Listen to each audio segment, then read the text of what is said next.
What's going on, guys? Welcome back to the channel.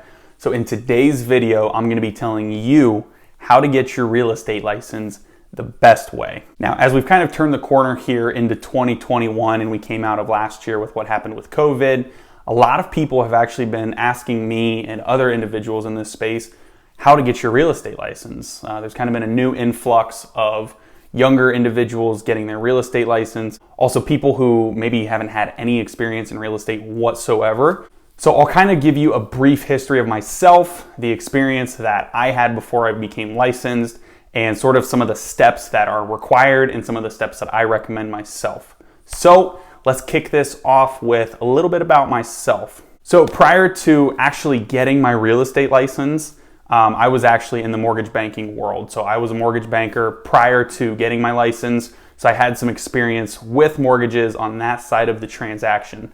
So I had a lot of familiarity with FHA loans, VA loans, USDA loans, conventional, jumbo, all of those, right? Like pretty much any mortgage loan that you could get, I had experience with those.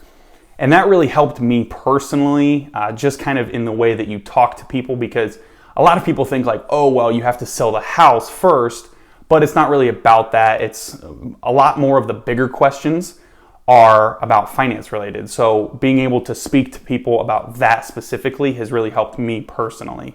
So then when I did get licensed about 3 years ago, like the whole sales calls and talking to people on the phone and just sort of the vernacular around real estate, I was already pretty comfortable with. So that was an easy transition for me. But there are still a lot of things that you don't know from any side until you actually get into the business and the industry here. So we're going to talk about all of those things, so don't worry. But let's kick this off with the first thing that you really have to do to become a real estate agent, which is getting your license. Now, I'm in Ohio, so getting my real estate license here, I think it's somewhere in the neighborhood of like 120 hours of coursework, and then you have to pass an exam, and that gets you essentially eligible to become a real estate agent. Now in Ohio as well, you only have to be 18 years old. So pretty much, once you graduate high school, you could get licensed and start working in real estate. But getting your license is going to be the first thing that you really have to do in order to become a real estate agent, to be qualified to start actually handling transactions and working with people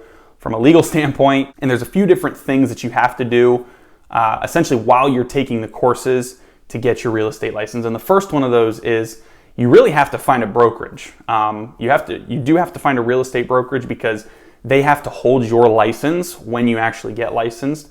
And if you don't have a brokerage to put at the end when you actually take your exam, then you actually can't get your real estate license. So you have to find a brokerage. So while you're in school or while you're taking classes online or whatever the case is, you should really take that time to be interviewing brokerages to find out everything about them. Find about the support that they're going to give you from a learning standpoint, the technology that they're going to provide you, the insurance they're going to provide you, the fees that you have to pay them, the commission splits that you have, everything in that realm you need to do while you're taking your classes, because that's going to help you narrow down which brokerage you should go for and which brokerage you should start at. Now, there's a ton of online schools that you can go through. If you're here in Ohio though, I recommend Hondros College.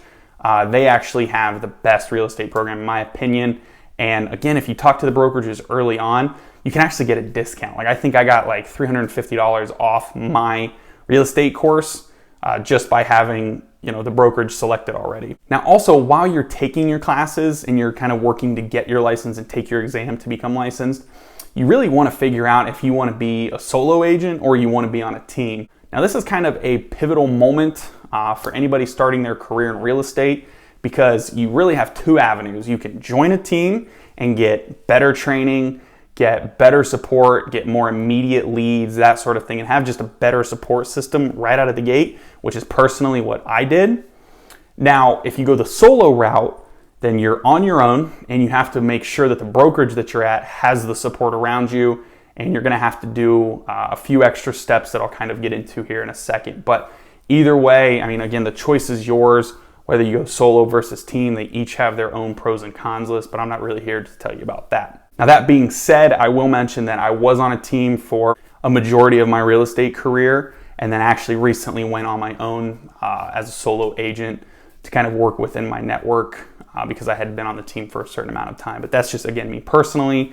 So let's get into the second thing that you have to do after you get your real estate license, which is network, network, network. And I cannot stress this enough. Like, even the first time that you even think about getting your real estate license and you sign up for your classes, you should start networking.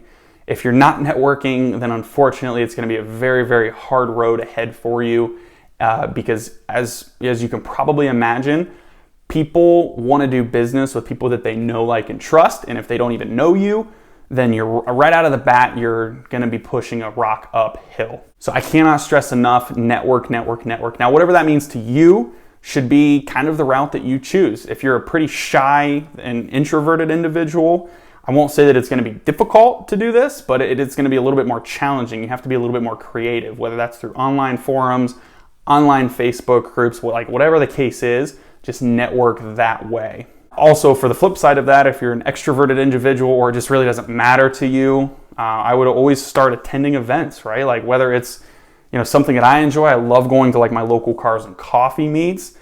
I also love meeting individuals through friends that I know. So I always just try to meet new people when I can. And pretty much any group that I'm a part of or any, sort of event that I go to, I always meet one new person. I always make that a goal, is to meet one new person every time that I go to really any event. And also, kind of in that same networking thing, maybe you're still working towards your license, or you have gotten your license already and you're at a brokerage and like you're ready to go. One thing that I did early on was that I just went to open houses. Like, I wasn't holding them open, obviously, but I would just go to them and just kind of see houses. And that's going to kind of lead into the third thing here, which is shadow other agents. Now, if you join a team right off the gate like I did, then this aspect is kind of already taken care of for you, because you're going to be able to utilize the agents on your team to be able to kind of do this and shadow and go on showings and hold open houses and that sort of thing. But really, like, once you've gotten your license, networking is a never-ending thing. So it doesn't really, networking isn't just like a step that you do, it's something that you're always doing. But this one is really your first step after you get licensed, is to shadow other agents. And that is, again, to really just learn from that agent.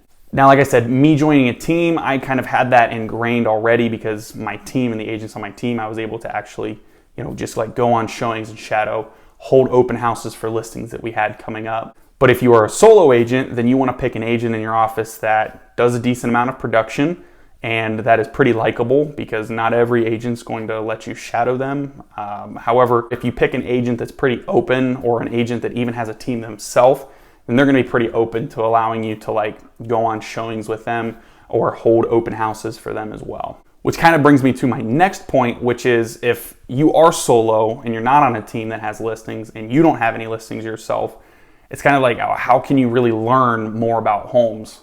And that is finding another agent who does a lot of volume in terms of listings, and ask them, maybe even possibly pay them, a quick fee or something, to do an open house at a new listing that they have. Because this does a lot of things for you. The first thing that it does is it gets you more comfortable in front of people. It gets you more comfortable having conversations about real estate in front of people. And it just gets you into more homes in general, because the more homes that you go in, the better knowledge that you have. And also try to be diverse with this too. Like, don't just pick one area to do these open houses in. I mean, if you really just only want to stay in one area, that works. But in my market here in Columbus, there's quite a few different communities. I mean, you have anywhere from more upscale communities and neighborhoods to like downtown, where there's just a lot of volume that gets traded left and right. So it's really cool to have the opportunity to do like an open house in sort of a more maybe upper scale suburban community, and then also doing one like in a downtown lower price point community, because it just expands your knowledge even further, which again is really just the first thing that you want to do when you get licensed, is just learn from anybody and everybody that you possibly can. So that kind of brings us to really the last thing. So let's say you've already gotten your license, you've already begun to network, and you have already begun to shadow other agents, and you kind of do that last step for anywhere from 3, 6, 12 months maybe, just depending on your own personal skill set. Once you have done all of those things, then the fourth and final thing, in my opinion, that you really want to do is just tackle it full force. Now, if you got your real estate license to just do something part-time on the side, this isn't necessarily for you. What I'm really talking about is for those of us that have gotten into real estate as a full-time career and occupation, which again, like once you've done all of those things, you've learned, you felt like you're in an area where you have a big enough network that you are already taking clients on and stuff, then you are ready to just hit the road running. And in this time frame from your first deal to your 50th deal to your 100th deal, essentially you just want to perfect your craft. I promise you will learn something new on each and every transaction that you do, which is great because again, real estate or just business in general isn't something that's really like a one and done and you're like perfect, right? Like you obviously can implement systems to kind of just copy and paste on each transaction that you do. But each one's going to be unique, each house is unique, so they're all going to have their own set of issues, speed bumps, things that have to be overcome. And again, at this point, like I mentioned earlier, you never really want to stop networking. Networking is key in this business. It is really the only thing that you always have to do. Other people will call it lead generation, but I don't like to really say anything about lead generation because lead generation to me is picking up the phone and calling people, or just like cold calling, sending out mailers, door knocking, all of that stuff. But now really in 2021, that's not how a lot of business gets done. A lot of business gets done because people have heard of you, friend of a friend, word of mouth, and they have a real estate need and you are there to provide it. So that's really where your business is going to kind of take off, is when you start getting those referrals and that word of mouth starts to spread. So stay creative. You always want to be kind of on that cusp of exactly what's trending right now. So whether that's through TikTok or Instagram Reels or just social media in general, you want to be the best at that as well. So at this point, once you've gone through everything and you've gotten your real estate license, you've picked a brokerage where you want to kind of plant your ground at, and you're going to hit the road running. You want to learn, you want to network, and you just want to stay creative. And you want to stay on top of the game, because the people who aren't doing well or haven't done well in the last year are the people who have kind of been doing the same thing over and over and they've refused to change.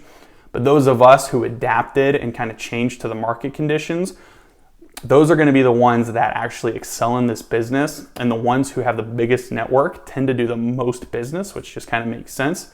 So make sure that you always network and you just stay creative when it comes to trends on social media. So that's it, guys. That's essentially kind of my list of how to become a real estate agent the best way possible, in my opinion. So thanks for stopping by. Do me a favor and smash that like button for me. Subscribe to the channel if you haven't already. And if there's something that I forgot on here or something that you want to see me make a video of, let me know in the comments below, because I love hearing from you guys and I want to continue to make content that you enjoy. So thanks for watching. Stay tuned until next time. Peace.